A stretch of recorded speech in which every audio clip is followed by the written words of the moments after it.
The ageless wonder, Justin Verlander at the top, all 39 years young, about 37 fantasy points, 7 innings, 6 hits for the Astros, 1 earned run, a dozen strikeouts. He was awesome. Let's get into MLB, DFS, and Sportsbook talk. We're bringing in a couple of great contributors to this program. From one Nick to another, Nick Friar is going to join us for the next couple of segments. We also have Garion Thorne, 2 TK contributors. Garion only agreed to come back today because Steve Buchanan was not on the segment. It's MLB Cover Your Bases, top plays for the slate. Garion, we begin with you, my friend. First base, favorite pitcher DFS tonight? I did win yesterday. I'll say that, so I'm not scared of Steve. However, I didn't say you were scared. I just said you didn't enjoy his company. Oh well, I don't want to like say anything like that. Again, I said it, not you.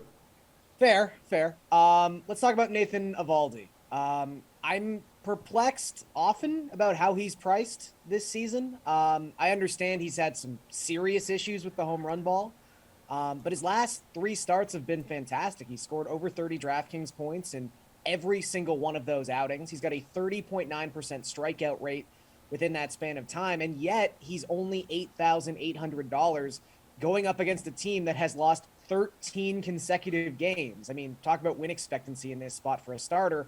I think Evaldi has some pretty good win expectancy going up against the Angels. Los Angeles hasn't been able to score any runs in the past 2 weeks, which, makes sense. It lines up with the results we've seen, but they have just a 270 WOBA in that span of time. That is the second lowest mark in all of baseball. They also have the second highest strikeout rate in baseball across the last 2 weeks at 24.9%. They've lost Anthony Rendon within this span. They've lost Taylor Ward within this span. And then Mike Trout leaves last night's game with a groin injury.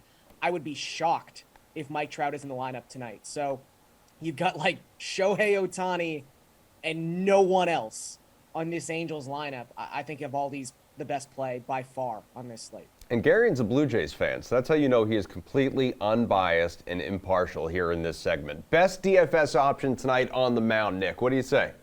Yeah, I'm going to pick on a West Coast team as well. As much as I do like Gonsolin and Cortez, when you're looking at the higher price guys, I did want to highlight a lower price guy at Ian Anderson, 6.4K. I know Kyle Wright got roughed up for a couple runs in the first inning against the A's last night, but then he locked them down, pitched 8 innings, 7 strikeouts. I know it doesn't necessarily translate from day to day, but when you look at what the A's have done against right-handed pitching this season, it stands to reason to think that Anderson is going to have a breakout performance because he struggled over the last 3 outings as much as he did strike out 9 Rockies last time out. The A's are last in OPS, last in WOBA against right-handed pitching. They're tied for second to last in ISO against right-handed pitching, 7th highest K rate against right-handed pitching. And I know Anderson, as much as he got those 9 strikeouts, he's not a strikeout pitcher by any means, but he can rack them up in the right spot. And I think tonight's the right spot for him. Since this is MLB Cover Your Bases, we're making our way around the diamond. That was first base. Let's go to second base, and we'll stay with you, Friar. Best infielder in DFS.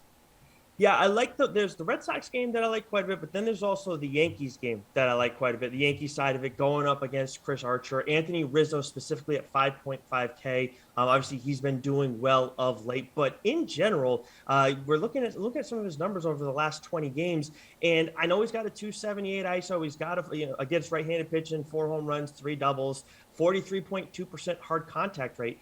But during that span against right-handed pitching, he has a 150 BABIP still. So I know he's going to get strikeouts and things like that too, but that doesn't track that he's got that low of a BABIP despite what he's doing in terms of hard contact. Chris Archer has done well against left-handed hitting this season in terms of VRA, 1.72, great, but his FIP 4.80, and he's got a 48.9% fly ball rate against left-handed hitting this season. So I love Rizzo in this spot. Coming off that impressive 18-point game. Garion. Yeah, I'm going to go with some recency bias here. It seems like Marcus Semien has finally woken up. He's got 5 home runs so far in June. He's actually got a 484 isolated power and a 515 WOBA within the month. It's only 32 plate appearances, but this is someone who 2 times in the last 3 years coming into 2022 had been top 3 in AL MVP voting. So I think you can kind of prorate a tiny sample like this and say, this guy's back. And he's doing fine. Semien's only $4,700 because of the struggles. He's kind of worked his way back up from below 4K as he's slowly been hitting the ball again. And I think this is a pretty good matchup. It's an opposite hand matchup against Connor Pilkington, who's been fine. He's survived, I would say, his 6 appearances so far this season. but he's someone who's got a high walk rate, a high barrel rate. That's a really bad combination. And for the season as a whole, the Rangers have been so much better against left-handed pitching than they have been against right-handed pitching. They basically go from like an 85 WRC plus as a team to a 110 WRC plus against Southpaws. So I think as a whole, this Texas lineup is in a good spot, and that's only going to help add to the value of Marcus Semien. To the hot corner, Garion, we need your favorite outfielder tonight. So apparently I made my criteria for being selected must have hit 2 home runs in yesterday's games because I will take Ronald Acuna Jr. as another extremely hot hitter. He's got 3 home runs in his last 2 games. He's crazy expensive. He's $6,200, but he is going up against a guy making his major league debut in Jared Koenig. I don't know. I'm not going to correct you. But Acuna against any left-handed pitcher, even if he's making his 15,000th start, I have some sort of interest in. So far this season, he's got a 488 expected WOBA against left-handed pitching.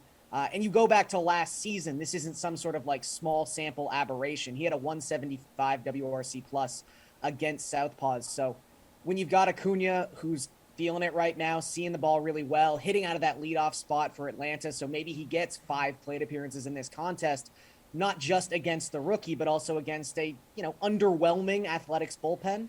I think he's going to be able to pull off this big salary. Nick, do you also have a guy who socked a couple dingers yesterday?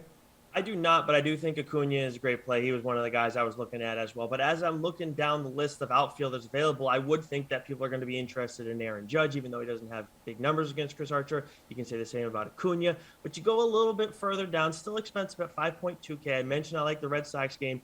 JD Martinez is not as hot as he was earlier in the season, but he's starting to pick it up a little bit of late. He's got a back-to-back 2-hit games, doubled in each of those games.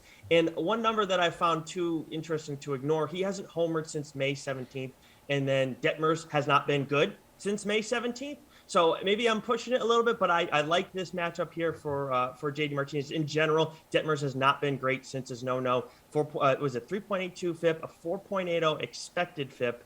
For me, I know that Detmers has done pretty poorly against left-handed hitters as well. But when I see that 54.8% fly ball rate against right-handed hitting over his last 3 starts, I got to think that JD Martinez is going to break out for that first dinger of the month. I can tell you, I did not know this was Detmer's slander week on the Sweat, but between yesterday and today, heavy. Well, if he keeps getting scratched, you just have to keep talking about him every single game. Home plate, DFS value. What do you say, Nick?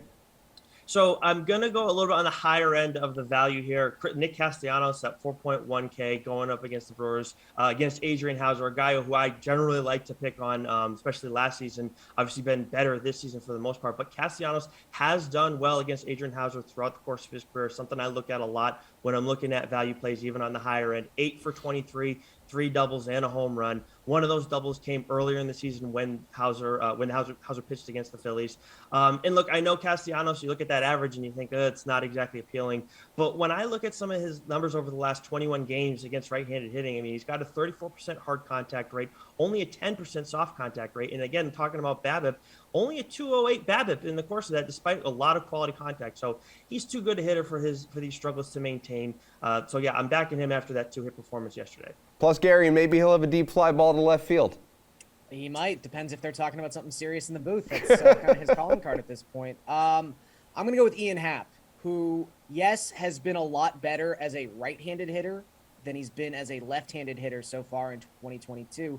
But he's not been bad as a lefty. He's got a 112 WRC plus. He's been 12% better than league average against right-handed pitching so far this season. And the right-hander he gets to face on Wednesday is Jordan Lyles, who has really struggled with left-handed bats. Lefties are hitting 304 with a 391 WOBA against Jordan Lyles so far this season. Happ obviously is going to be batting in the top half of that Cubs lineup. And also, maybe the Orioles bring in a left-handed reliever and he really gets to showcase his talents as a right-handed hitter. But as it stands, he's just been hitting the cover off the baseball in the month of June. It's only a 31 plate appearance sample size, but he's got a 198 WRC plus so far in the month. So Happ's hot. Lyles is not good against left-handed batters, and I think that's the perfect combination on Wednesday. I can't tell you guys we're going to talk DK Sportsbook without actually talking about DK Sportsbook. So let's do that before we get out of here. Our extra base hit, Gary, and your favorite bet baseball tonight. So I could see this one being a little worrisome for people because the Astros are arguably the hottest team in baseball across the last 5-6 weeks. But I like Seattle's money line tonight. They are plus 125 as road underdogs. The Astros are a tough team to beat, but I just think the starting pitching matchup is heavily in favor of the Mariners here. Logan Gilbert has been fantastic so far this season. The last time he faced the Astros, he shut them out across 7 innings. I'm not saying he can do that again necessarily. However, Jose Urquidy has a 6.09 expected ERA so far this season. He has been easily the weak link in that amazing Astros rotation. I just think this should be closer to a pick'em, so I'm going to take Seattle plus 125. Got a robust over-under right under that. 10 runs in the Diamondbacks and Reds. Favorite bet on the sports book tonight, Nick? Yeah, so I'm going to go back to one of the players that I highlighted earlier from the Red Sox game, JD Martinez, over 1.5 total bases tonight. I think when you're looking at him, you're looking at Devers. I'm pretty sure they have the same payout. You could go either way with these two guys, but Martinez is my ultimate favorite one just because I think too much adds up going up against Detmers. If you want to take him for a home run, dart throw too as well, I don't blame you there. Again, it's been a long time since JD Martinez has hit a home run against left-handed pitching or just in general. So I think that tonight, 1.5 total bases out, that's my easy one.